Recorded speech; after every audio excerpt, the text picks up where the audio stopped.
Video. गुरु ने जहाँ जहाँ अरे वो चलाई है, काले काले बादलों में रोशनी छाई है। आँखियों को खोल जरा ज्ञान की उजाले में, रख विश्वास पूरा प्यार में आया है। गुरु पर आई ने जहाँ जहाँ भी ज्योत जलाई है, काले काले बादलों में रोशनी से छाई है। मुक्ति के बंधनों को बांध पकी डोर से, आलियां चले इन्हें सब पर बड़ी जोर से, क्योंकि इस रास्ते पर बड़ी कठिनाई है। गुरु की सेवा हर चीज पर आई है। गुरु ने जहाँ जहाँ भी ज्योत जलाई है, काले काले बादलों में रोशनी से छाई है। और जयकारा भी बुलवा दो सौम्या। अच्छा, श्री गुरु विद्यासागर जी महाराज की जय। मुनि पुंगा श्री सुधा सागर जी महाराज की जय। द्वादशांग श्री जिनवाणी माँ की जय। ठीक है, सभी के लिए जय जिनेन्द्र। जय जिनेन्द्र जी। सबसे पहले हम मंगलाचरण करते हैं तो हमें नवोकार मंत्र बोलना चाहिए। पहले हम बोलेंगे ओम नमः श्री देव्या, 3 बार बोलेंगे ये ओम नमः श्री देव्या। हाँ, मैंने बोला था ओम नमः। आपने बोला था, पर डेली डेली जो बच्चे करते हैं ना, उनमें से सभी लोग नहीं बोलते, इसलिए मैं बता रही हूँ कि सभी को बोलना है। ओम नमः श्री देव्या 3 बार बोलना है। ओम नमः श्री देव्या, फिर नमोकार मंत्र बोलना है, फिर उसके बाद ठीक है। I am visible for you, दिखाई दे रही है सबको? मेरा लाइट चली गई है क्योंकि मेरी आवाज आ रही है सबको? यस दीदी। महिमा सब आ गए क्या? एक बार शाम की प्रतियोगिता के लिए बता दे। ठीक है, तो आज हम पढ़ेंगे अभी आंटी। हाँ ठीक है आंटी, आप बता रहे हो आंटी? हाँ बेटा, शाम को व्हाट्सएप ग्रुप पे ही होगी 8 से 9 बजे। ठीक है ना? दीदी वॉइस मैसेज में आपको क्वेश्चन भेजेगी, जो भी अब तक आपने पढ़ा है ना 10 दिन में, आप बहुत अच्छे से याद करके रखिएगा। कल एग्जाम भी है और आज उसी से रिलेटेड अपन कंपटीशन रखेंगे। दीदी आपको वॉइस मैसेज में क्वेश्चन भेजेगी और आपको व्हाट्सएप पे टाइप करके आंसर देना है। टाइपिंग में आंसर देना है, वॉइस मैसेज में आंसर मान्य नहीं होगा। दीदी वॉइस मैसेज पे क्वेश्चन पूछेगी और उसके बाद 30 सेकंड दिए जाएंगे। 30 सेकंड में सबसे पहले आंसर हमारे पास आ गया, उसको हम विनर मानेंगे। ग्रुप में हमारे पास फर्स्ट आना चाहिए आंसर। आपके पास किसका फर्स्ट है? हमारे पास ग्रुप में जिसका आंसर फर्स्ट आएगा, हम उसको 20 क्वेश्चन या 25 क्वेश्चन का एक रेशियो रहेगा, उसमें सबसे ज्यादा आंसर जो देगा उसमें से हम 5 विनर करेंगे। आ गया समझ में बेटा सबको? और जिन जिन से अभी तक क्वेश्चन, किसी को प्रॉब्लम हो तो हैंड, जिन जिन से अभी तक क्वेश्चंस नहीं हुए वो लोग अपना नाम डाल लीजिए, क्योंकि कोई फोन का नेम डाले, कोई कुछ डाले, इसलिए आपसे हम लोग क्वेश्चंस नहीं कर पाते हैं। तो अपना अपना नेम डाल लीजिए सभी लोग। दीदी हाँ दीदी, नाम कहाँ डालना है? ना अभी तो आपकी जो आईडी है ना उस पे डालना आपका, जैसे तन्वी जैन डाला हुआ है। हाँ दीदी। ऐसे भी बाकी सभी को बोल रही हूँ जिनका नहीं डाला हुआ है वो। आंटी आप मुझे स्पॉटलाइट कर दीजिए, मेरे में ऑप्शन नहीं आ रहा है।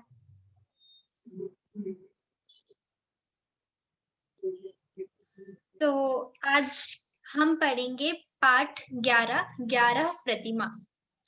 आज हम पढ़ेंगे पाठ 11 प्रतिमा। ठीक है, सभी लोग लिख लीजिए। आज हम पढ़ेंगे पाठ 11 प्रतिमा। श्रावक के 11 दर्जे होते हैं। दर्जे से मतलब देखो, जैसे कि आप जानते हो कि सीढ़ियां होती हैं, जो हम उन पे चढ़ते जाते और ऊपर पहुंचते जाते हैं। वैसे ही प्रतिमाएं होती हैं। जैसे हमने एक प्रतिमा को धारण किया, फिर दूसरी प्रतिमा को धारण किया, फिर तीसरी प्रतिमा को धारण किया, ऐसे 11 प्रतिमा को धारण करते करते आगे बढ़ते जाते हैं।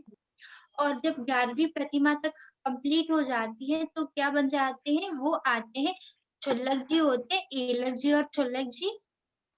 सभी ने जानते हो ना एलक जी और क्षुल्लक जी को, सिरिल आगे बता दो, जानते हैं ना। हाँ, तो जो एलक जी और क्षुल्लक जी होते हैं, 11 प्रतिमा धारण करने के बाद हम एलक क्षुल्लक बन जाते हैं। और उनसे भी ज्यादा तपस्या करने के बाद मुनि बनते हैं, और ज्यादा नियम धारण करने से मुनि बनते हैं, जिससे वस्त्र त्याग देते हैं। एलक क्षुल्लक जी लंगोटी पहने रहते हैं और एक दुपट्टा डाले होते हैं, पर मुनि महाराज वो नहीं पहने होते हैं, इसलिए मुनि महाराज 11 प्रतिमा से ऊपर होते हैं। तो जैसे कि हमने फर्स्ट प्रतिमा देखी, फर्स्ट प्रतिमा होती है दर्शन प्रतिमा, ठीक है। ऐसे 11 प्रतिमा होती है, तो आप ये समझो कि 11 सीढ़ियां हैं, शेयर है कर ना। रही हूँ, बताना। 11, मैं स्क्रीन शेयर कर रही हूँ, बताना, ठीक है। हाँ ठीक है। तो वैसे ही 11 प्रतिमा होती है, 11 एक एक प्रतिमा को धारण करते करते हम आगे आगे बढ़ते जाते हैं और ऊंचे होते जाते हैं। हाँ मयूरी, हो गई स्क्रीन शेयर, ठीक है। तो ऐसे अपन देखेंगे, यहाँ पे लिखा हुआ है श्रावक के 11 दर्जे होते हैं, उन्हें 11 प्रतिमा कहते हैं। श्रावक ऊपर ऊपर चढ़ता हुआ एक से दूसरी, दूसरी से तीसरी, तीसरी से चौथी, इसी तरह 11वीं प्रतिमा तक चढ़ता है, ठीक है। जैसे सीढ़ियां होती हैं, सीढ़ी, एक सीढ़ी पे चढ़ते हैं, फिर सेकंड पे आते हैं, थर्ड पे आते हैं, फोर्थ पे आते हैं, सीढ़ी चढ़ते चढ़ते चढ़ते हम सेकंड फ्लोर पे या किसी भी फ्लोर पे पहुंच जाते हैं। वैसे ही प्रतिमा होती है, प्रतिमा पहले एक नियम धारण करते हैं, फिर दूसरा नियम धारण करते हैं, पहली प्रतिमा, दूसरी प्रतिमा, तीसरी प्रतिमा, ऐसे 11वीं प्रतिमा तक पहुंचते पहुंचते एलक और क्षुल्लक बन जाते हैं।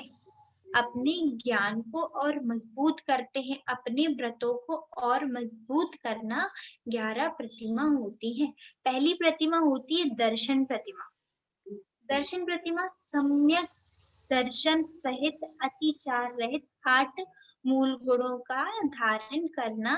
और इतनी समझो, आप लोग तो शॉर्ट में समझो, पहले आप लोग डेफिनेशन लिख लो 11 प्रतिमा की। श्रावक के 11 दर्जे होते हैं, उन्हें 11 प्रतिमा कहते हैं। ये डेफिनेशन है। श्रावक के 11 दर्जे होते हैं, उन्हें 11 प्रतिमा कहते हैं। श्रावक के 11 दर्जे होते हैं, उन्हें 11 प्रतिमा कहते हैं। यहाँ पे देखो फर्स्ट लाइन में लिखा हुआ है ना, श्रावक के 11 दर्जे होते हैं, उन्हें 11 प्रतिमा कहते हैं, ठीक है। इतनी ही डेफिनेशन लिख लो। श्रावक के 11 दर्जे होते हैं, उन्हें 11 प्रतिमा कहते हैं, ठीक है। तो जैसे कि सीढ़ियों से एक से दूसरी, दूसरे से तीसरी, वैसे ही प्रतिमा, पहली प्रतिमा, दूसरी प्रतिमा, तीसरी प्रतिमा, तीसरी से चौथी, चौथी से पांचवी, ऐसे एक से दूसरी प्रतिमा, दूसरे से तीसरी प्रतिमा धारण करते करते हम 11 प्रतिमा जब तक धारण करते हैं, तब तक एलक और क्षुल्लक के दर्जे में आने लगते हैं, एलक क्षुल्लक कहलाने लगते हैं, ठीक है। ऐसे पहली प्रतिमा है दर्शन प्रतिमा, सम्यक दर्शन करना, दर्शन प्रतिमा सम्यक, सम्यक धारण करके दर्शन करना ही दर्शन प्रतिमा कहलाती है, ठीक है। आप लोग शॉर्ट में समझो, इसमें बहुत डीपली आपको समझ नहीं आएगा इतना, इसलिए दर्शन प्रतिमा रोज नित्य दर्शन करना, सुबह शाम भगवान के दर्शन करना दर्शन प्रतिमा कहलाती है, ठीक है।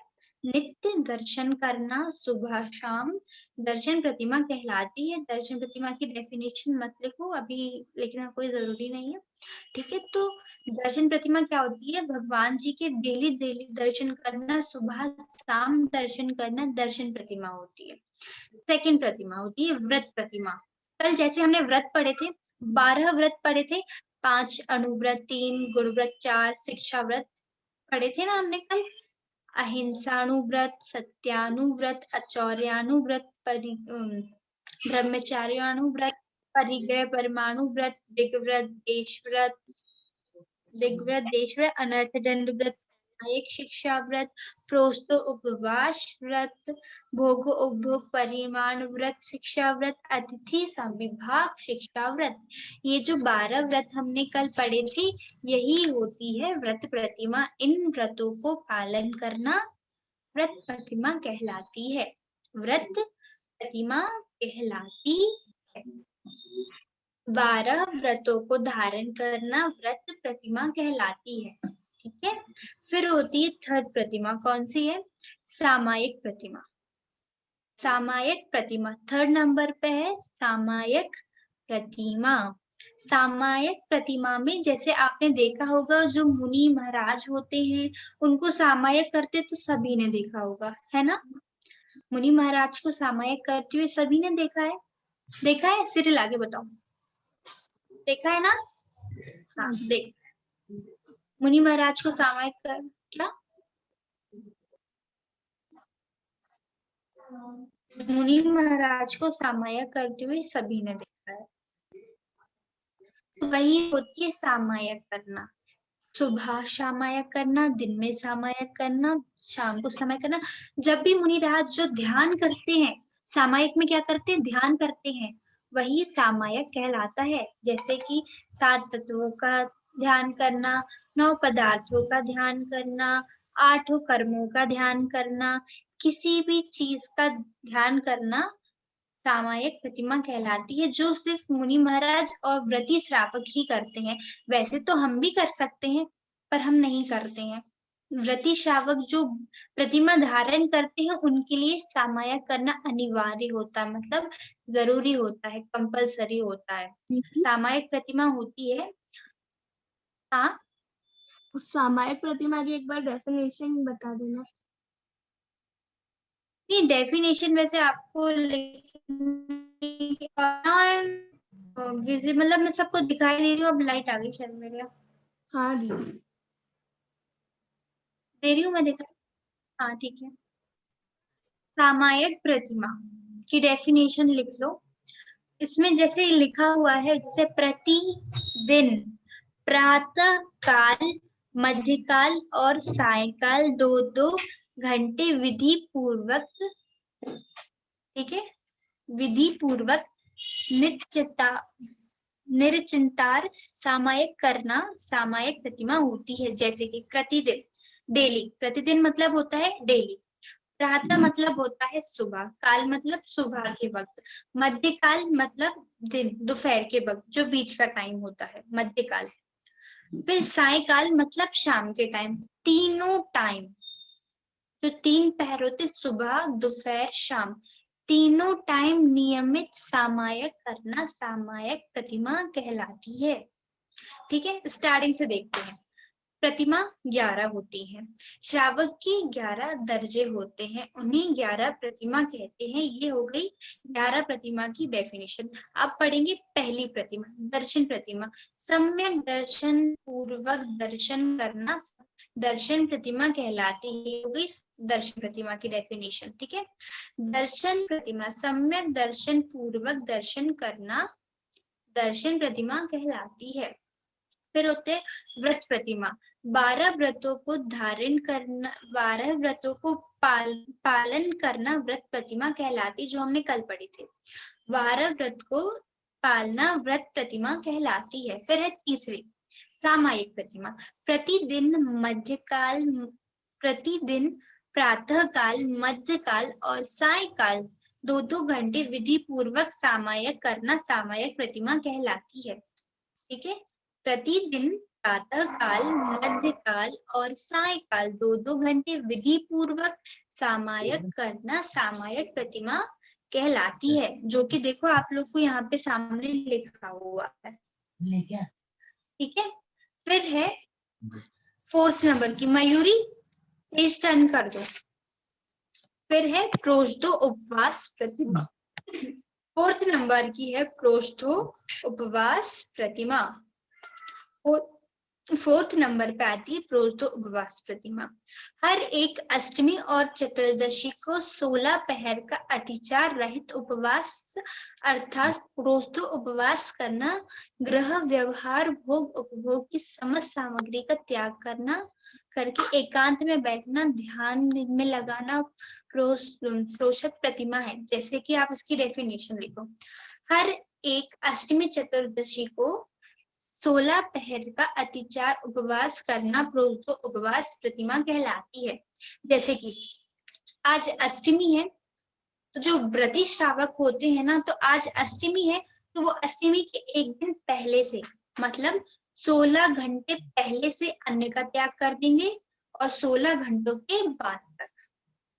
जैसे कि अष्टमी होती है, अष्टमी के आने के 16 घंटे पहले, मतलब कल आज अष्टमी है तो कल से अन्न का त्याग कर देंगे, कल से उनका व्रत चालू हो जाएगा, आज भी रहेगा और एक दिन बाद 16 घंटे बाद तक रहेगा। इसे कहते हैं प्रोज्धो उपवास। ऐसे ही चतुर्दशी को 16 घंटे पहले से 16 घंटे बाद तक जो व्रत चलता है, ये सिर्फ व्रती श्रावकों का होता है, उसे कहते हैं प्रोज्धो उपवास प्रतिमा। क्या कहते हैं? प्रोज्धो उपवास प्रतिमा। ठीक है, इसकी डेफिनेशन लिखो। हर एक अष्टमी, जैसे कि हम देखते हैं हफ्ते में एक अष्टमी आती है, फिर दूसरे हफ्ते में चतुर्दशी आती है, महीने में 2 अष्टमी आती हैं, 2 चतुर्दशी आती हैं, कभी कभी 5 भी हो जाते हैं, दोनों को मिला के 4 या 5 भी हो जाते हैं कभी कभी। ठीक है, तो ऐसे ही हर अष्टमी और हर चतुर्दशी को, हर एक अष्टमी और चतुर्दशी को 16 पहर का अतिचार रहित उपवास करना, 16 पहर का अतिचार रहित उपवास करना प्रोज्धो उपवास प्रतिमा कहलाती है। हर एक अष्टमी और चतुर्दशी को 16 पहर का अतिचार रहित उपवास अर्थात करना प्रोज्धो उपवास प्रतिमा कहलाती है। ठीक है, फिर से रिपीट करते हैं। प्रोज्धो उपवास प्रतिमा हर एक अष्टमी और चतुर्दशी को 16 पहर का अतिचार रहित उपवास करना प्रोज्धो उपवास प्रतिमा कहलाती है। एक पहर कितने का होता है? एक पहर होता है 3 घंटे का। पहर का जैसे अपने 16 पहर है, 16 पहर का एक पहर होता है वो होता है 3 घंटे का। 3 घंटे का होता है एक पहर, तो फिर आप 16 पहर को काउंट कर लो। ठीक है, तो एक पहर होता है कितने? 3 घंटे का। पहर आप लोग को समझ नहीं आया तो जो 3 घंटे होते हैं ना उसको एक पहर कहते हैं, जो 3 घंटे होते हैं उन्हें हम एक पहर कहते हैं। ठीक है, फिर है 5वीं प्रतिमा, संचित त्याग प्रतिमा। 5वीं प्रतिमा संचित त्याग प्रतिमा।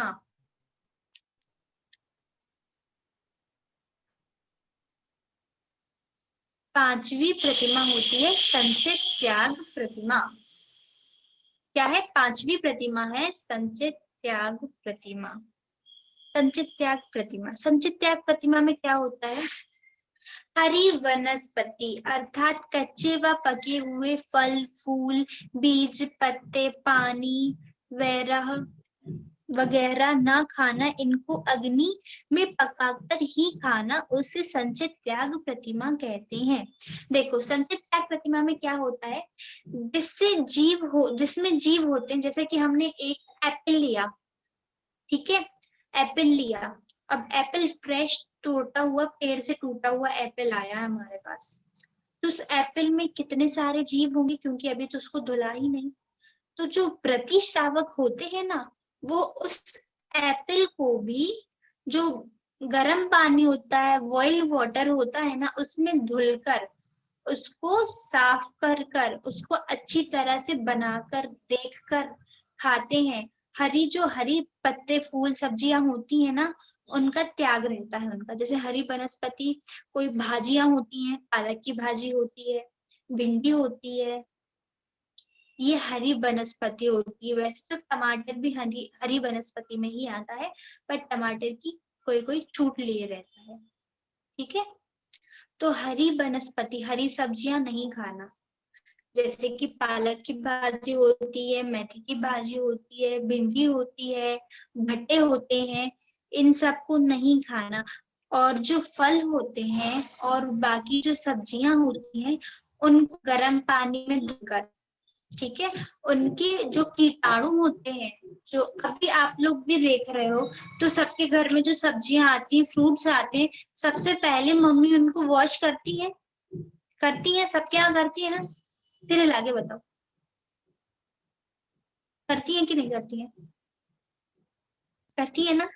हाँ, तो ठीक है, सबके यहाँ वॉश होती है, पर जो व्रती श्रावक होते हैं वो उसे गर्म पानी से धुलते हैं, उसे कहते हैं संचित त्याग प्रतिमा। आप लोग इसकी डेफिनेशन लिखो। हरी वनस्पति अर्थात कच्चे व पके हुए फल, फूल आदि को पकाकर ही खाते हैं, उसे संचित त्याग प्रतिमा कहते हैं। देखिए, हरी वनस्पति अर्थात कच्चे व पके हुए फल, हरी वनस्पति अर्थात कच्चे या पके हुए फल आदि को अग्नि में पकाकर खाना, उसे संचित त्याग प्रतिमा कहते हैं। ठीक है, जिससे क्या होते हैं, सारे उसके बैक्टीरियाज, उसके कीटाणु, उसमें जो जीव थे वो निकल जाते हैं, वो फल शुद्ध हो जाता है, फिर उसे खाते हैं, इसे कहते हैं संचित त्याग प्रतिमा। फिर 6 पे आता है रात्रि भोजन त्याग प्रतिमा। क्या आता है? रात्रि भोजन त्याग प्रतिमा। 6 नंबर पे रात्रि भोजन त्याग प्रतिमा। रात्रि भोजन त्याग प्रतिमा को मन वचन काय, ठीक है, मन से, वचन मतलब मन से, मतलब मन को तो जानती हो, सब जानते हो मन को, मन से, वचन मतलब बोल के, और काय मतलब अपनी जो बॉडी है, काय है, उससे रात्रि भोजन का त्याग करना। अर्थात जो सूरज होता ना, सूर्य उगने के बाद और सूर्य ढलने के बाद, जितने पीरियड में सूर्य होता है, जितने टाइम में सूर्य निकला होता है, सूर्य की उजाली रोशनी होती है, उस वक्त खाना रात्रि भोजन त्याग प्रतिमा कहलाती है। ठीक है, तो इसमें आप लोग रात्रि भोजन त्याग प्रतिमा में डेफिनेशन लिख लीजिए। मन वचन काय से रात्रि में सभी प्रकार का आहार त्याग करना रात्रि भोजन त्याग प्रतिमा कहलाती है। ठीक है, वचन काय से रात्रि में सभी प्रकार का आहार त्याग करना रात्रि भोजन त्याग प्रतिमा कहलाती है। फिर 7 नंबर पे ब्रह्मचारी प्रतिमा। डेफिनेशन फिर से बोल दीजिए। रात्रि क्या भोजन के फिर से बोल दूं? ठीक है, मन वचन काय से रात्रि में आहार की सभी वस्तुएं त्याग करना। मन वचन काय से रात्रि में आहार की सभी वस्तुएं त्याग करना रात्रि भोजन त्याग प्रतिमा कहलाती है। देखो यहाँ पे लिखा हुआ है, पर वो बहुत डीप लिखा हुआ, मैं आपको शॉर्ट में लिखवा रही हूँ। मन वचन काय से रात्रि में आहार त्याग करना रात्रि भोजन त्याग प्रतिमा कहलाती है। 11 प्रतिमा जो आज हम पढ़ेंगे ना, उसके नोट्स भी मैं आपको डाल दूंगी। बाकी सबके नोट्स आप लोग को मिल ही गए होंगे। जो मयूरी दीदी ने पढ़ाया है उसके नोट्स मयूरी दीदी ने डाल दिए हैं, जो मैंने पढ़ाया उसके नोट्स मैंने डाल दिए हैं, और आज जो मैं पढ़ा रही हूँ उसके नोट्स भी आज मैं आप लोग के लिए डाल दूंगी। ठीक है, उसमें आप लोग देख लेना। फिर है ब्रह्मचार्य प्रतिमा, जो है 7th। मन वचन काय से स्त्री मात्र का त्याग करना ब्रह्मचार्य प्रतिमा कहलाती है। मन से, वचन से और काय से स्त्री मात्र का त्याग करना ब्रह्मचार्य प्रतिमा कहलाती है। स्त्री और पुरुष का त्याग करना ब्रह्मचार्य प्रतिमा कहलाती है। ठीक है, अभी आप लोग छोटे तो आप लोग को ब्रह्मचारी प्रतिमा अच्छे से समझ में नहीं आएगी, पर आप लोग यही समझिए मन वचन काय से स्त्री और पुरुष का त्याग करना ब्रह्मचारी प्रतिमा कहलाती है। फिर है 8 नंबर पर आरंभ त्याग प्रतिमा। ठीक है, फिर है आरंभ त्याग प्रतिमा। आरंभ त्याग जैसे कि मन और वचन और काय से हम जो भी त्याग करते हैं, मन से जब हमारा मन होता है तभी हम त्याग करते हैं। त्याग कैसे लेते हैं? भगवान जी के सामने हम बोलते हैं, तो ये हो गया वचन से। काय से जब हम खुद भगवान जी के पास जाते हैं, जब हम खुद चाहते हैं तभी हम त्याग करते हैं। इसलिए मन से, वचन से और काय से, हम तीनों से त्याग करते हैं। आरंभ त्याग प्रतिमा में क्या है? जो आरंभ त्याग, आरंभ में क्या आता है? जैसे कि वो क्रियाएं जो हमें सुख दे, जैसे कि हमें सुख क्या मिलता है? एसी में बैठना, कूलर में बैठना। बहुत तेज गर्मी लग रही है और हम लोग एसी में बैठे हुए हैं, कूलर में बैठे हुए अच्छी ठंडी ठंडी हवा खा रहे हैं, ये आरंभ है, हमारे लिए सुख मिल रहा है ना। अच्छा अच्छा भोजन करना, टेस्टी टेस्टी खाना खाना, जब भूख लगे तब खा लेना, इसे आरंभ है। अच्छे दिन भर सोफा पे लेटे रहना, फोन चलाते रहना, आपको मजा आ रहा है, इसे कहते हैं आरंभ। जो चीज आपको सुख दे उसे कहते हैं आरंभ। इसलिए ब्राह्मण होते हैं ना, वह आरंभ का, उनका आरंभ का त्याग होता है। आप लोग देखते होंगे जो व्रती श्रावक होते हैं वो बिस्तर पर नहीं सोते, जो बेड होता है उस पर नहीं सोते। एक लकड़ी का पलंग टाइप होता है, उस पर चटाई बिछाकर सोते हैं या बैठते हैं। वैसे तो सोने का भी त्याग होता है उसमें, क्योंकि सोने में भी आरंभ होता है, तो मुश्किल से 4 या 6 घंटे ही वह सोते हैं, बाकी वक्त वह स्वाध्याय करते हैं या सामायक करते हैं। ठीक है, तो आरंभ त्याग, जो चीज हमें सुख दे उसका त्याग करना आरंभ त्याग प्रतिमा है। डेफिनेशन भी यही ले लो, मन वचन काय को जो सुख दे वह आरंभ त्याग प्रतिमा है। मन वचन काय को जो सुख दे वह आरंभ त्याग प्रतिमा है। फिर है 9th नंबर पे, एक बार और लिख लो, आरंभ त्याग प्रतिमा, मन वचन काय से जो आरंभ हो, सुख दे, वह आरंभ त्याग प्रतिमा है। फिर 9th नंबर की परिग्रह त्याग प्रतिमा। परिग्रह तो सभी जानते हैं, हम इतने बार पढ़ चुके हैं। मैं ना पूरा एक बार पढ़ा दूं, उसके बाद आप लोग के डाउट्स लेती हूँ, ठीक है? क्योंकि आज थोड़ा ज्यादा है अपने लिए, इसलिए।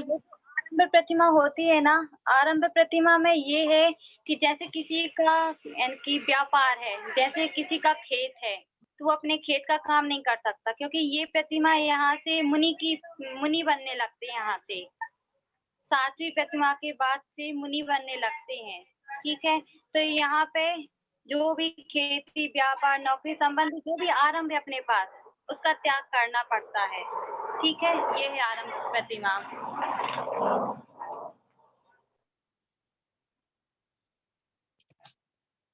ठीक है, फिर है परिग्रह त्याग प्रतिमा। जैसे कि किसी व्यक्ति को धन का लालच होता है कि मेरे पास बहुत सारा धन हो, किसी को होता है कि मेरे पास बहुत सारी चॉकलेट्स हो, किसी को होता है मेरे पास बहुत सारे कपड़े हों। ऐसे सब कुछ ना कुछ का परिग्रह होता है कि मेरे पास काश ये होता बहुत सारा। तो जो व्रती श्रावक होते, जो 9वीं प्रतिमा धारण करते हैं, वह इन सब का त्याग कर देते हैं। ठीक है, ना उनके पास धन होता है, मतलब उतना ही होता है जितनी की उन्हें आवश्यकता होती है, ना उनके पास ज्यादा वस्त्र होते हैं कि उनके पास बहुत सारे कबर्ड भर के उनके पास वस्त्र नहीं होते हैं। ठीक है, वो सारे परिग्रह को छोड़ के अपनी आत्मा का कल्याण करते हैं, परिग्रह छोड़ देते हैं, उसे परिग्रह त्याग प्रतिमा कहते हैं। धन ध्यान परिग्रह को पाप का कारण रूप जानते हुए अति आवश्यक परिग्रह के अलावा समस्त परिग्रह को छोड़ना परिग्रह त्याग प्रतिमा है। जैसे कि जिस चीज की जरूरत है उन्हें, उस चीज को छोड़कर अन्य सभी वस्तुओं का, चीजों का त्याग करना परिग्रह प्रतिमा कहलाती है। तो देखो आप लोग इतना लिख लो, अति आवश्यक परिग्रह के अलावा समस्त परिग्रह को छोड़ना परिग्रह त्याग प्रतिमा कहलाती है। अति आवश्यक परिग्रह, अति आवश्यक परिग्रह के अलावा समस्त परिग्रह को छोड़ना परिग्रह त्याग प्रतिमा कहलाती है। अति आवश्यक परिग्रह के अलावा समस्त परिग्रह का छोड़ना परिग्रह त्याग प्रतिमा कहलाती है। ठीक है, अब पढ़ेंगे हम 10वीं प्रतिमा, अनुमति त्याग प्रतिमा। अनुमति त्याग प्रतिमा, ठीक है। अनुमति त्याग प्रतिमा में क्या है? गृह स्थान आश्रम से के किसी की भी कार्य का अनुमोदन नहीं करना अनुमति त्याग प्रतिमा है। इस प्रतिमा का धारी उदासीन होकर घर में या चैत्यालय या मठ वैराग्य में बैठता है। घर पर या और जो कोई श्रावक भोजन के लिए बुलाता है उसके यहाँ भोजन करने जाता है, किंतु अपने मुंह से यह नहीं कहता कि मेरे वास्ते वह चीज बनाओ। देखो, अनुमति त्याग प्रतिमा में क्या होता है? जैसे कि किसी ने प्रतिमा धारण कर रखी है, उनकी 9 प्रतिमा हो गई है। अब 10वीं प्रतिमा में क्या है? 10वीं प्रतिमा में है कि जैसे कि हमारे घर में ही कोई व्रती श्रावक है, तो वह हमारे जैसे कोई भी फैमिली में कुछ भी फंक्शन, कुछ भी हो रहा है, जैसे कोई फंक्शन हैगा हमारे घर में, तो वो जो व्रती श्रावक है वो ये नहीं कहेगा कि आप इस फंक्शन में ऐसा करना, आप ऐसा करना, आप ऐसा करना। वो किसी को कोई भी सलाह नहीं देगा, कोई भी ऑर्डर नहीं देगा। यह होती है अनुमति त्याग प्रतिमा की किसी को भी कुछ की भी अनुमति देना। अगर वो पूछ रहा है आपको जैसा करना है आप वैसा करो, आप पूछोगे तो हम बता नहीं लेंगे, नहीं ऐसा करना, नहीं वैसा करना। मतलब किसी भी टाइप का ऑर्डर देना उनकी लिए। जैसे आपसे आपके घर में ना आपकी चाचा, मान लो चाचा ने वो लेके रखी है, प्रतिमा लेके रखी है, उनकी 10 प्रतिमा हो गई है, और आप बोलो कि चाचा क्या मैं एक चॉकलेट खा लूं, तो वो आपको नहीं बोलेंगे। आपको खाना है आप खा लो, नहीं खाना नहीं खाना। वैसे चॉकलेट का तो नहीं पूछेंगे क्योंकि चॉकलेट तो मना ही करेंगे, चॉकलेट नहीं खाना चाहिए। कुछ भी बोलो कि मैं यहाँ चली जाऊं, मुझे कहीं बाहर जाना, तो क्या मैं बाहर चली जाऊं, तो वो आपको नहीं बोलेंगे क्योंकि उनका अनुमति त्याग प्रतिमा है। वह अनुमति त्याग प्रतिमा, जो जिनकी यह प्रतिमा होती है वह चैत्यालय मतलब मंदिर में जाकर एक स्थान पर अपना ध्यान करते हैं। मठ मतलब होता है जहाँ पे व्रती लोग ही रहते हैं, उसे कहते हैं मठ। ऐसे स्थान पर रहते हैं जहाँ पे एकांत में वह अपना ध्यान कर सके। ठीक है, फिर है 11वीं प्रतिमा, इसकी डेफिनेशन लिख लो।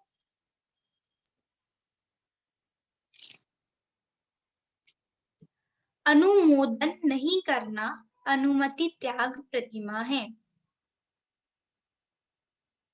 अनुमोदन नहीं करना अनुमति त्याग प्रतिमा है। इनकी नोट्स में आपको डेफिनेशन में लिख के दे दूंगी, अगर नहीं अभी लिख पा रहे हो तो मैं लिख के दे दूंगी। ठीक है, आज थोड़ा स्पीड में पढ़ना क्योंकि ज्यादा है। ठीक है, फिर है 11वीं प्रतिमा, उद्दिष्ट त्याग प्रतिमा। उद्दिष्ट त्याग प्रतिमा में क्या होता है? घर छोड़कर वन में या मठ में वैराग्य में तपश्चरण करते हुए रहना उद्दिष्ट त्याग प्रतिमा है। मतलब जो उद्दिष्ट त्याग, जो 11वीं प्रतिमा धारण कर लेता है, फिर वो क्या बन जाता है?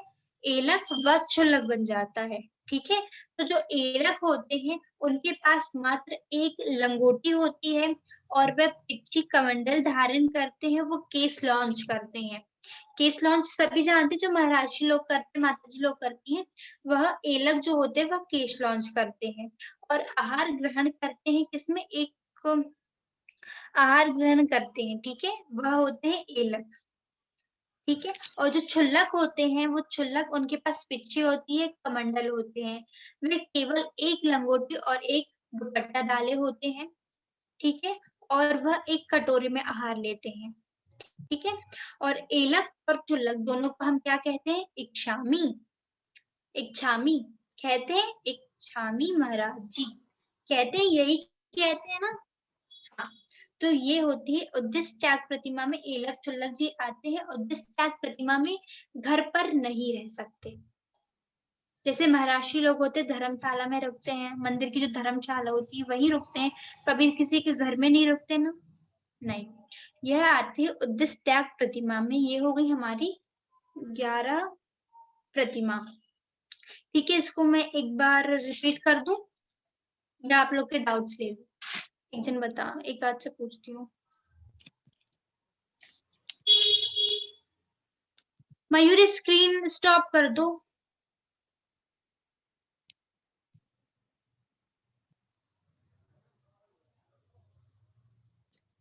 यहाँ से कैंसिल कर दो।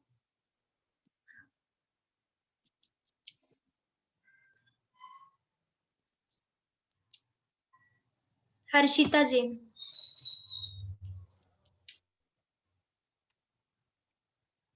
पूछना है कुछ?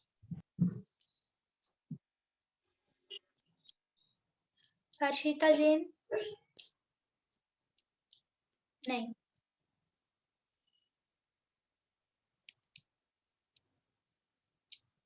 निरल जैन, निरल जैन,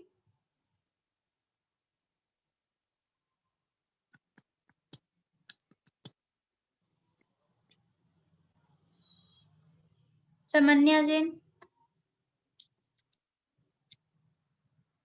पूछना है?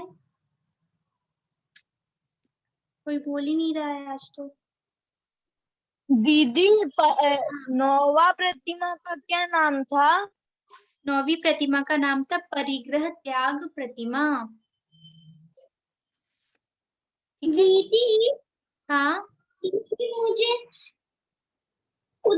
अनुमति त्याग प्रतिमा समझ में नहीं आई। अनुमति त्याग प्रतिमा समझ में नहीं है। ठीक है, समझाती हूँ मैं। फिर एक बार शुरू से रिपीट कर देते हैं और फिर से समझा देते हैं, ठीक है? तो सबके डाउट्स उसमें आ जाएंगे। प्रतिमा का क्या नाम था? लास्ट वाली प्रतिमा का नाम है उद्दिष्ट त्याग प्रतिमा। ठीक है, जिसने कुछ भी लिख नहीं पाया हो या उसका छूट गया हो तो उसके लिए मैं नोट्स दे दूंगी। एक बार मैं शॉर्ट में आपको समझा देती हूँ, फिर हम नेक्स्ट चैप्टर पे चलेंगे, ठीक है? क्योंकि हमें एक चैप्टर और पढ़ना है आज। देखिए, आज हमने पढ़ा पाठ 11 प्रतिमा। श्रावक के जो 11 दर्जे होते हैं उन्हें 11 प्रतिमा कहते हैं। जैसे सीढ़ियां होती हैं वैसे ही 11 प्रतिमा होती हैं, एक से दूसरी, दूसरी से तीसरी, तीसरी से चौथी। जैसे जैसे आप एक प्रतिमा धारण करोगे, फिर दूसरी करोगे, तीसरी करोगे, चौथी करोगे, पांचवी करोगे, छठवीं, फिर सातवीं, फिर आठवीं, फिर 9वीं, फिर 10वीं। ठीक है, ऐसे एक एक प्रतिमा त्याग करते करते आप पहुंच जाओगे 11 प्रतिमा तक। 11 प्रतिमा तक पहुंच जाओगे, उसके बाद आप जाओगे एलक और क्षुल्लक में आने लगोगे। जिसकी 11 प्रतिमा होती है वह एलक और क्षुल्लक में आने लगते हैं। फिर अब हम समझेंगे 11 प्रतिमा। पहली प्रतिमा दर्शन प्रतिमा। सम्यक दर्शन पूर्वक मन वचन काय से दर्शन करना, शुद्ध भावों से दर्शन करना दर्शन प्रतिमा होती है। सेकंड, व्रत प्रतिमा। जो कल हमने 12 व्रत पढ़े थे उन्हीं व्रतों को पालन करना व्रत प्रतिमा कहलाती है। फिर थर्ड नंबर पर सामायिक प्रतिमा। भगवान का ध्यान करना, 3 पहर में सामायिक करना, प्रातः सामायिक, मध्य सामायिक और साय सामायिक। 3 काल में सामायिक करना सामायिक प्रतिमा कहलाती है। फिर चौथा, प्रोष्ठो उपवास प्रतिमा। अष्टमी चतुर्दशी को 16 पहर का अतिचार कर कर उपवास करना। 16 पहर पहले और बाद में, 16 पहर के पहले और 16 पहर के बाद में। जैसे आज अष्टमी है तो हमने कल का भी उपवास करा और परसों का भी उपवास करा, इसे कहते हैं प्रोष्ठो उपवास प्रतिमा। फिर है 5वें नंबर पर संचित त्याग प्रतिमा।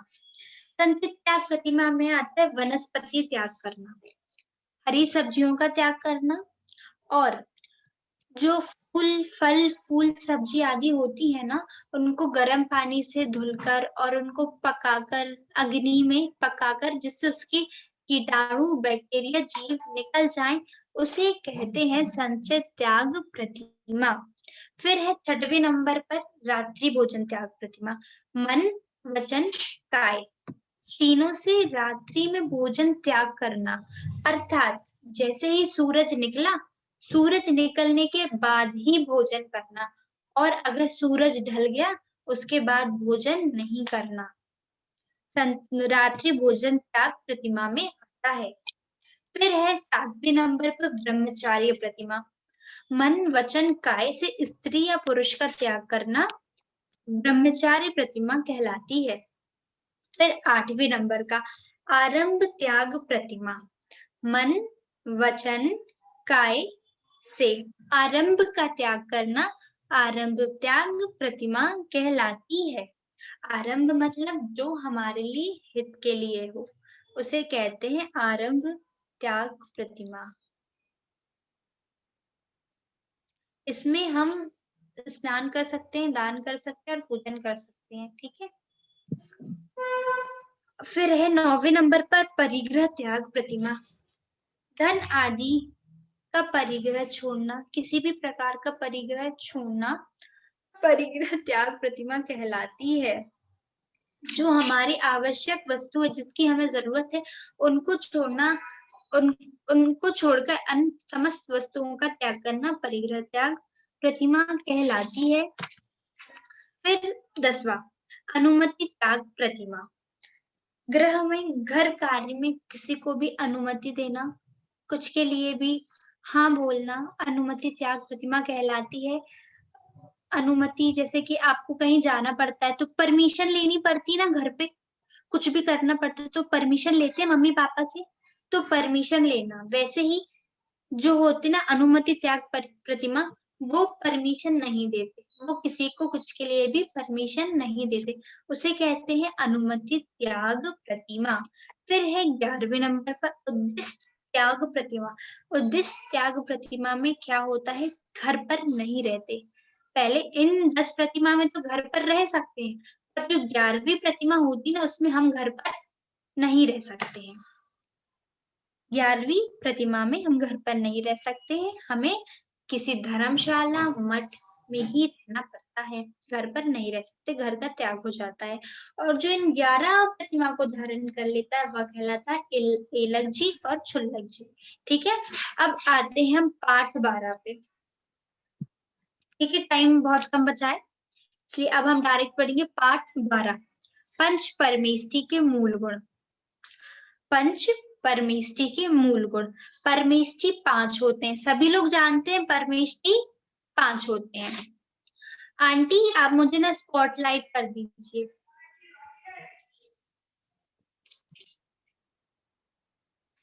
ठीक है। परमेष्टि 5 होते हैं, परमेष्टि 5 होते हैं। अरिहंत परमेष्टि, सिद्ध परमेष्टि, पहले अरिहंत परमेष्टि, दूसरे सिद्ध परमेष्टि, तीसरे आचार्य परमेष्टि, चौथे उपाध्याय परमेष्टि और 5वें सर्व साधु परमेष्टि। जो अरिहंत परमेष्टि, हाँ एक बार ये पाठ वापस रिपीट कर दो। हाँ ठीक है। पाठ 12 पंच परमेष्टि के मूल गुण। पाठ 12 पंच परमेष्टि के मूल गुण। पहले परमेष्टि अरिहंत परमेष्टि, सेकंड सिद्ध परमेष्टि, थर्ड आचार्य परमेष्टि, फोर्थ उपाध्याय परमेष्टि, फिफ्थ सर्व साधु परमेष्टि। साधु परमेष्टि। देखिए जैसे हमने नमोकार बंद पढ़ते हैं, नमो अरिहंताड़म, तो क्या है, अरिहंतों को नमस्कार हो। नमो सिद्धाड़म, सिद्धों को नमस्कार हो। नमो आईडी आड़म, आचार्यों को नमस्कार हो। नमो वज्रायाड़म, उपाध्यायों को नमस्कार हो। नमो लोए सव्यसाहूड़म, सर्व साधु को नमस्कार हो। तो ठीक है, तो जो पहले होते अरिहंत परमेष्टि, अरिहंत परमेष्टि होते ना, उनकी जो हमने 8 कर्म पढ़े थे, ज्ञान वर्ण्य कर्म, दर्शन वर्ण्य कर्म, आयु कर्म, नाम कर्म, गोत्र कर्म, ये जो सारे कर्म पढ़े थे ना हमने, इन कर्मों का त्याग कर, एक मिनट, जिनके ज्ञानावरणीय, दर्शनावरणीय, मोहनीय, अंतराय, ये 4 कर्म घातिया कर्म नष्ट हो चुके हैं, जिनके 46 बैटरी लो हो रही है, 46 मूल गुण होते हैं। 46 मतलब 46, 46 मतलब 46 मूल गुण होते हैं, उन्हें अरिहंत परमेष्ठी कहते हैं। जिनके दर्शनावरणीय, ज्ञानावरणीय, मोहनीय, अंतराय 4 घातिया कर्म नाश हो गए हैं, उन्हें अरिहंत परमेष्ठी कहते हैं। उनके कितने मूल गुण होते हैं? 46, 40 मूल गुण होते हैं। ठीक है, फिर आएंगे हम सेकंड सिद्ध परमेष्ठी पर। सिद्ध परमेष्ठी, जिनने जो 8 कर्म पढ़े थे ना, जो पहले होते अरिहंत परमेष्ठी, उनने 4 घातिया कर्म को नाश किया है स्टार्टिंग के। फिर जो सिद्ध परमेष्ठी होते ना, उनने ना 8 के 8 घातिया कर्म को नाश कर दिया है। सिद्ध परमेष्ठी सबने नहीं देखे हैं। देखो, आप लोग मंदिर में जाते हो, मंदिर में आपने एक अलग से देखी होगी कि एक प्रतिमा होती जिसका सिर्फ आकार होता है, ऐसा ऐसा आकार होता है, उसके बीच में कुछ नहीं होता, बीच में खाली होता, ऐसा ऐसा आकार होता है, उसे कहते हैंगे सिद्ध परमेष्ठी। उन्हें कहते हैं सिद्ध परमेष्ठी। जिनके 8 घातिया कर्म नाश हो गए हैं, उन्हें सिद्ध परमेष्ठी कहते हैं। इनके कितने मूल गुण होते हैं? इनके 8 मूल गुण होते हैं। कितने होते हैं? 8 मूल गुण होते हैं। अब जो सिद्ध परमेष्ठी होते हैं ना तो वो संसार में वापस आएंगे, ना उनका जन्म होगा, ना मरण होगा। अरिहंत भगवान है, उनका भी जन्म मरण नहीं होगा। देखो, ये स्वर्ग है, फर्स्ट होता है देवलोक है, जहाँ पे सारे देव दीदी रहते हैं। ठीक है, देव रहते हैं यहाँ पर। फिर उसके ऊपर रहते हैं अरिहंत भगवान रहते हैं। फिर जो उसका टॉप फ्लोर होता है ना, वहां पर रहते हैं सिद्ध भगवान। ठीक है, फर्स्ट पे रहते हैं देव, फिर रहते हैं अरिहंत, फिर रहते हैं सिद्ध भगवान। सिद्ध भगवान सबसे टॉप फ्लोर पर रहते हैं। ठीक है दीदी हाँ, ये सिद्ध जी के 8 मूल गुण होते हैं, उसके बाद आपने क्या बोला था, उसके कितनी धातें होती है? उनने 8 घातिया कर्म को नाश कर दिया है। जो सिद्ध परमेष्ठी होते हैं, उनने जो 8 कर्म है ना, जो अपन ने पढ़े थे, दर्शनावन्य, ज्ञानावन्य, मोहनीय, अंतराय, नाम, गोत्र, आयु, कर्म, ये जो है ना, इनको घात कर दिया है। ना तो उनका जन्म होगा, ना मरण होगा। वो सिद्ध परमेष्ठी अब बन चुके, जिनका सिर्फ आकार होता है। सबने ऐसी प्रतिमा देखी होगी जिनका सिर्फ आकार होता है। ठीक है, यह है सिद्ध परमेष्ठी, जिनने 8 घातिया कर्म नाश कर दिए हैं और 8 मूल गुण होते हैं। उनने 8 घातिया कर्म को नाश करा है और उनके 8 मूल गुण होते हैं। और जो सिद्ध भगवान है, वो सदैव के लिए इस संसार से, इस दुनिया से मुक्त हो चुके हैं। ठीक है, इधर से मुक्त हो चुके हैं, अर्थात जो फिर कभी संसार में लौटकर नहीं आएंगे। इसमें देख लेना बुक में, या फिर इसको मैं लिख के आप लोग को दे दूंगी, इसकी डेफिनेशन याद कर लेना। ठीक है, जो फिर कभी संसार में लौटकर नहीं आएंगी, वह होती सिद्ध परमेष्ठी। फिर है थर्ड नंबर पे आचार्य परमेष्ठी।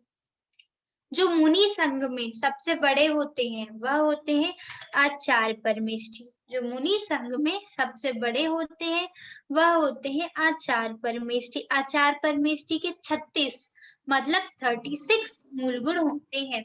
आचार्य परमेष्ठी के 36 मूल गुण होते हैं। जैसे कि सभी लोग आचार्य श्री विद्यासागर जी महाराज को जानते हैं, उनके पास आचार्य पद है, वह आचार्य परमेष्ठी में आते हैं। वह आचार्य परमेष्ठी में आते हैं। जो विद्यासागर महाराज हैं, आचार्य श्री विद्यासागर जी महाराज हैं, वह आचार्य परमेष्ठी हैं। उनके 36 मूल गुण हैं। वह पंचाचार को पालन करते हैं, स्वयं करते हैं, और बाकी जो संघस्थ मुनि है उन्हें भी कराते हैं। यह आचार्य परमेष्ठी होते हैं। फिर फोर्थ नंबर पे आते हैं उपाध्याय। जो उपाध्याय परमेष्ठी होते हैं, उनके 4 अंग और 14 पूर्व के पाठी होते हैं। ठीक है, जो स्वयं भी पढ़ते हैं और दूसरों को भी पढ़ाते हैं। भव्य जीवों को पढ़ाते। जो उपाध्याय परमेष्ठी होते ना, वैसे अभी तो उपाध्याय परमेष्ठी होते ही नहीं है। आचार्य भगवान कहते हैं कि इस काल में उपाध्याय परमेष्ठी नहीं होते हैं, पर जो उपाध्याय परमेष्ठी पहले होते थे वो 11 अंग और 14 पूर्व, ठीक है। 11 मतलब जो 11 बहुत, आप ऐसे ही लिख लो, सिर्फ 11 अंग और 14 पूर्व के पटी होते हैं। मतलब उन्हें इतना ज्ञान होता है, इतना ज्ञान होता है कि वो खुद भी पढ़ते हैं और दूसरों को भी पढ़ाते हैं। वह होते हैं उपाध्याय परमेष्ठी। इनके 25 मूल गुण होते हैं, 25। इनके 25 मूल गुण होते हैं, मतलब 25 मूल गुण होते हैं। मयूरी एक बार मुझे ना स्पॉटलाइट कर देना। ओके। फिर है 5th नंबर पर साधु परमेष्ठी। फिर आते हैं साधु परमेष्ठी। फिर आते हैं साधु परमेष्ठी, ठीक है। साधु परमेष्ठी होते हैं, उनके 28 मूल गुण होते हैं। कितने? 28 मूल गुण होते हैं, मतलब 28 मूल गुण होते हैं। जो आप लोग ने मुनि महाराज देखे, जैसे कि हमारे सुधा सागर महाराज जी को ले लीजिए। सुधा सागर महाराज जी के लिए सभी जानते हैं, वह है साधु परमेष्ठी। बाकी जो और साधु है, महासागर महाराज जी हैं, निष्कम सागर महाराज जी, निराकुल सागर महाराज जी, और भी इतने सारे महाराज जी लोग हैं, वह सब साधु परमेष्ठी। जो 3 कम 9 कोटि मुनिराज हम बोलते हैं उनकी जय, वह सब साधु परमेष्ठी में आते हैं। उनके कितने? 28 मूल गुण होते हैं। जो ज्ञान, ध्यान और तप में लीन रहते हैं, उन्हें साधु परमेष्ठी कहते हैं, ठीक है। अरिहंत परमेष्ठी। परमेष्ठी 5 होते हैं, अरिहंत, सिद्ध, आचार्य, उपाध्याय, सर्व साधु। पहले अरिहंत परमेष्ठी, जिनके 46 मूल गुण होते हैं, मतलब 46, हिंदी में 46 कहते हैं 46 को। उनके 4 घातिया कर्म का नाश हो गया है, उन्हें अरिहंत परमेष्ठी कहते हैं। फिर सिद्ध परमेष्ठी, जिनके 8 मूल गुण हैं, जिनने 8 कर्मों को नाश कर दिया है, वह सिद्ध परमेष्ठी है। अर्थात जो संसार में फिर लौट कर नहीं आने वाले, वह सिद्ध परमेष्ठी है। फिर 3rd नंबर पर आचार्य परमेष्ठी। जो मुनि संघ में सबसे बड़े होते हैं, जिनके पास आचार्य पद होता है, वह आचार्य परमेष्ठी कहलाते हैं। जैसे कि आचार्य श्री विद्यासागर जी महाराज, उनके कितने मूल गुण होते हैं? उनके 36 मूल गुण होते हैं। फिर उपाध्याय परमेष्ठी, जो 11 अंग और 14 पूर्व के पाठी होते, जिनको बहुत ज्ञान होता है, बहुत ज्ञान, वो खुद भी पढ़ते हैं और दूसरों को भी पढ़ाते हैं, वह होते हैं उपाध्याय परमेष्ठी। इनके कितने मूल गुण होते हैं? इनके 25 मूल गुण होते हैं। फिर होते हैं सर्व साधु परमेष्ठी, ठीक है। जो साधु परमेष्ठी उनके हैं, उनके 28 मूल गुण होते हैं, जिनको क्या काम होता है? ज्ञान, ध्यान, तप में लीन रहना। जिनका आरंभ परिग्रह का त्याग होता है, वह कहलाते हैं साधु परमेष्ठी। तो आज हमारा भाग 2 यही होता है खत्म। जिसको भी डाउट हो वो मुझसे पर्सनल व्हाट्सएप पे पूछ लेना, अभी टाइम हो गया है, ठीक है। इनको एग्जाम का भी बता दो महिमा। हाँ जी महिमा आंटी, जी एग्जाम का बता दो। जी आंटी। और आज शाम को प्रतियोगिता है 8 बजे, सब व्हाट्सएप पे ऑनलाइन रहना। प्रतियोगिता मैंने बता दी, ग्रुप में और डाल दी जाएगी। और कल समापन रहेगा 10 से 11, समापन कर ले सुबह। जी आंटी, है ना? एक बार आंटी एक बार आईडी का पता कर ले, उसके बाद बता देंगे टाइम कितने। ठीक है, अगर आप ही पता करके बता देना। अगर सुबह रहेगा तो अपन व्यवस्था उस हिसाब से करेंगे, ठीक है ना? और शाम को रहेगा तो व्यवस्था वैसे हो जाएगी, ठीक है। हाँ, कल आप लोग का एग्जाम होना है 9 से 10 के बीच में, तो 9 से 10 बजे तक आप लोग को व्हाट्सएप पर ऑनलाइन रहना है।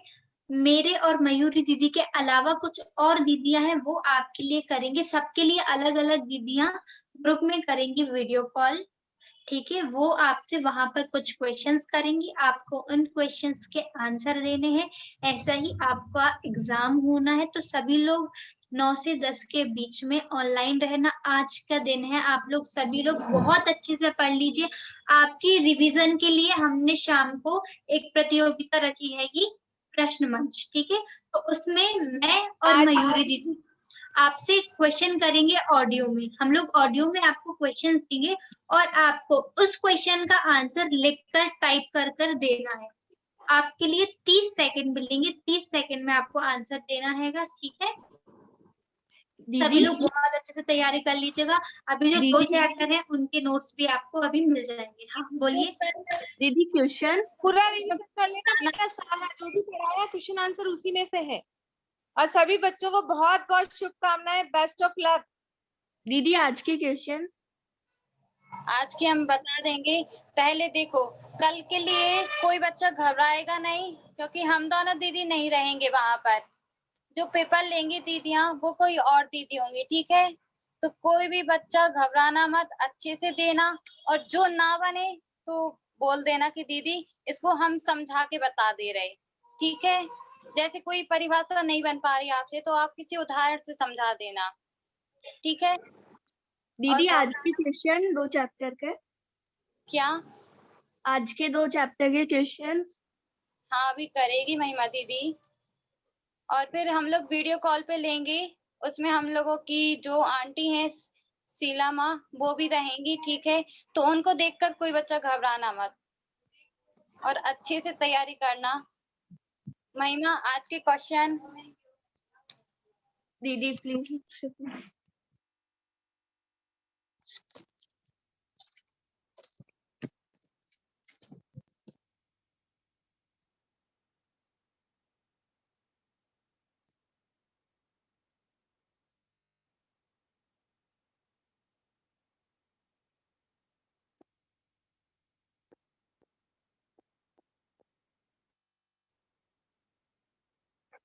दीदी महिमा दीदी है ही नहीं। महिमा आप हो क्या क्लास में? महिमा निकल गई है शायद। मयूरी आप ले लो। क्वेश्चन करते हैं, ठीक है? 11 प्रतिमाओं में से 5 प्रतिमाओं के नाम बताओ। दीदी मैं बताऊं? मैं कौन? मैम दीदी तन्वी जैन। हैंड रेज करो बेटा। दीदी हैंड रेज ही है। मैं बताऊं दीदी? जिन्होंने अभी तक नहीं बताया उनको लेना है। दीदी मैंने अभी तक नहीं बताया। तन्वी जैन 105। हाँ बताइए आप। दर्शन प्रतिमा, व्रत प्रतिमा, सामायिक प्रतिमा, प्रोष्ठो उपवास प्रतिमा, संचित त्याग प्रतिमा। ठीक है, आपका आंसर सही है। अब दूसरा क्वेश्चन करते हैं। प्रतिमा किसे कहते हैं? बाकी जन सब हैंड डाउन करके फिर हैंड रेज करो बेटा, ताकि पता चल जाए सेकंड के लिए किसने किया है।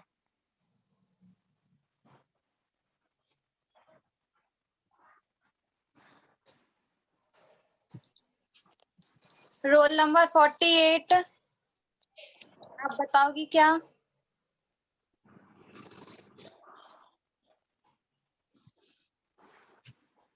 आप बताओगी क्या? Roll number 48।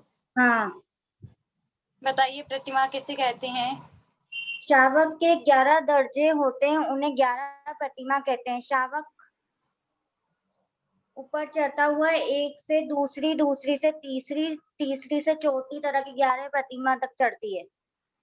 ठीक है, आपका उत्तर सही है। अब तीसरा क्वेश्चन करते हैं। व्रत प्रतिमा किसे कहते हैं?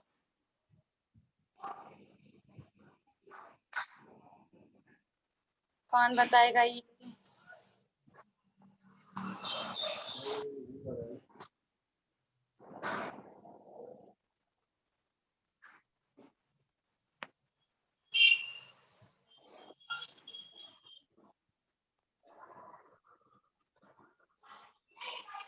Roll number 26।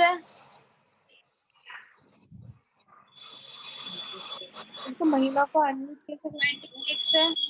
वही आज तक। हाँ, तो भी नहीं हो रही। आप आती हैं क्या महिमा? हाँ महिमा आ गई है। उसको बोलो खुद वो अनम्यूट हो जाए। आंटी हो गई मैं। हाँ क्वेश्चन कर लो। अब 2 क्वेश्चन हो चुके हैं। अब वो तीसरा मेरा क्वेश्चन, लैपटॉप डिस्चार्ज हो गया था इसलिए मैं लेफ्ट हो गई। तो कौन क्या क्या क्वेश्चंस कर लिए मयूरी? प्रतिमा किसे कहते हैं और फिर प्रतिमाओं के नाम, 5 प्रतिमाओं के नाम। तीसरा क्वेश्चन कर लो अब आप। ठीक है, दर्शन प्रतिमा बताइए, दर्शन प्रतिमा क्या होती है? पूछ लो मयूरी की।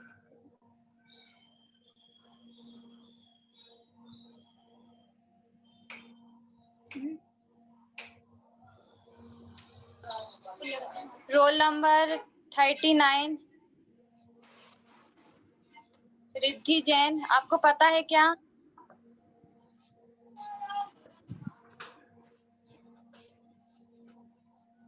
Roll number 39, Riddhi Jain.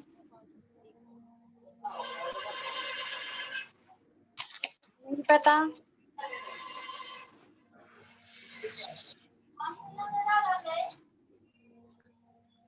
मयूरी मुझे को होस्ट बना दो तो मैं म्यूट कर दूंगी।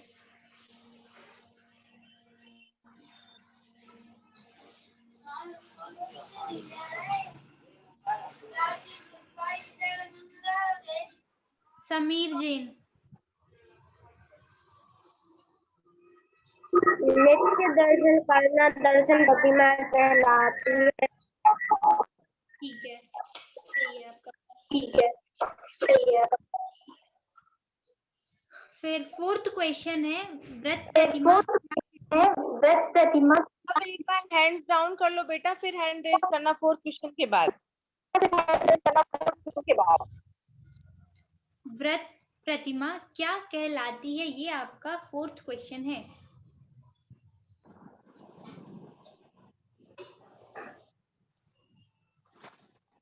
अभी तक किनसे अभी तक नहीं पूछा है वो लोग हाथ उठा लीजिए।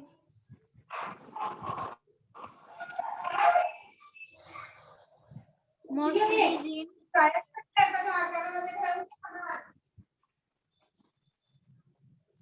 बताओगी क्या आप?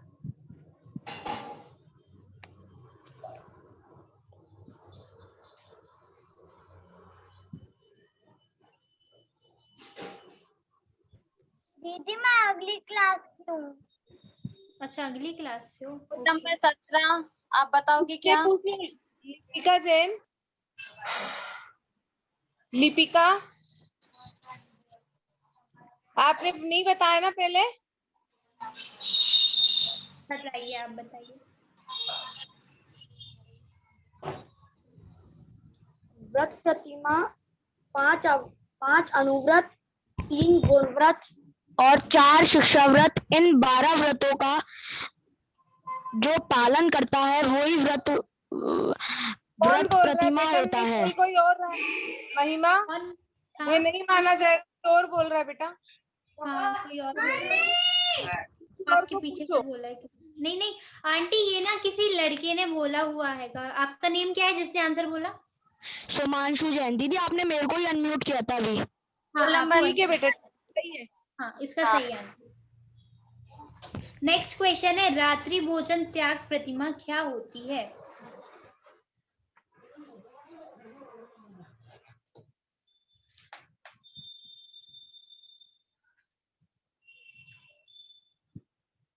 कथांशी जैन, आप हुए हो या नहीं कथांशी जैन?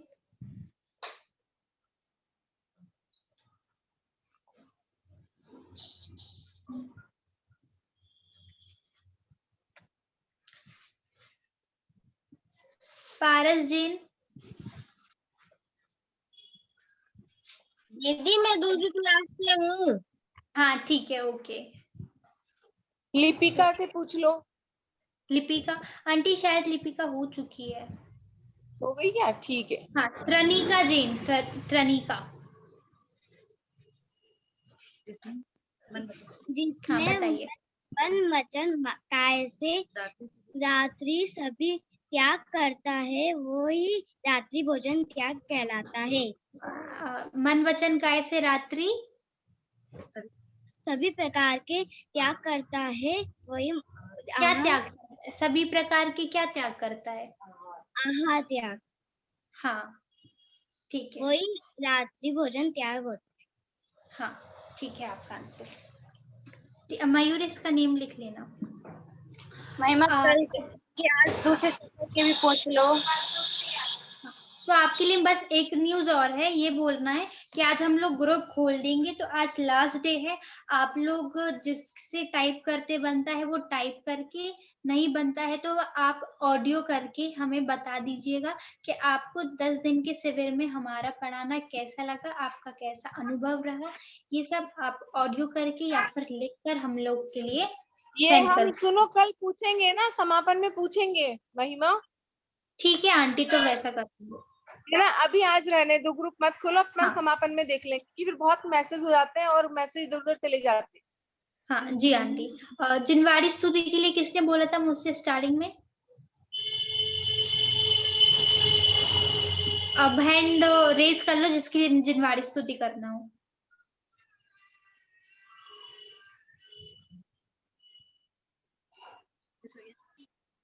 ध्वनि जैन। ओके दीदी, मैं करती आपने हूँ पहले की है क्या?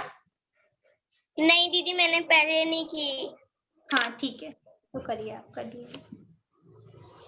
तेरी दिन वाणी जग करवाणी, जग जान पदता मोहरी, जन्मण हारी गणहर हारी, जम जरा भव रोग हरी, तिथयण दिव्य जुड़ीणम, जो पड़ई सुड़ई मई धारई, प्राणं सुखमनन्तं धैर्ये, सासद मुख पदं पावै, सासद मुख पदं पावै, सासद मुख पदं पावै।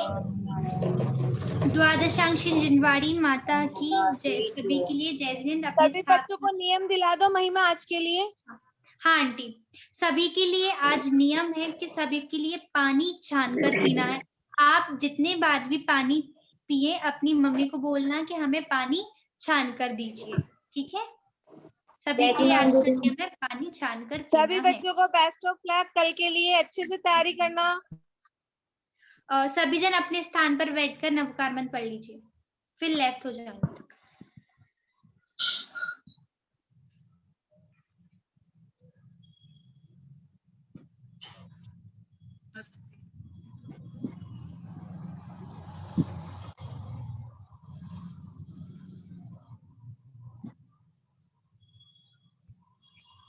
सभी के लिए जय श्री हिंद, लेफ्ट हो जाइए सभी लोग। आंटी कुछ और तो नहीं बोलना है?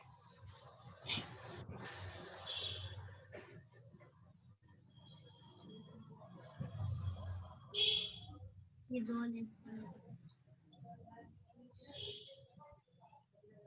कह रही हूँ हो गया सब कुछ, याद आएगा तो ग्रुप में डाल देंगे। जी आंटी। ठीक है ना, सब बच्चे इस क्लास वाले लेफ्ट हो जाओ।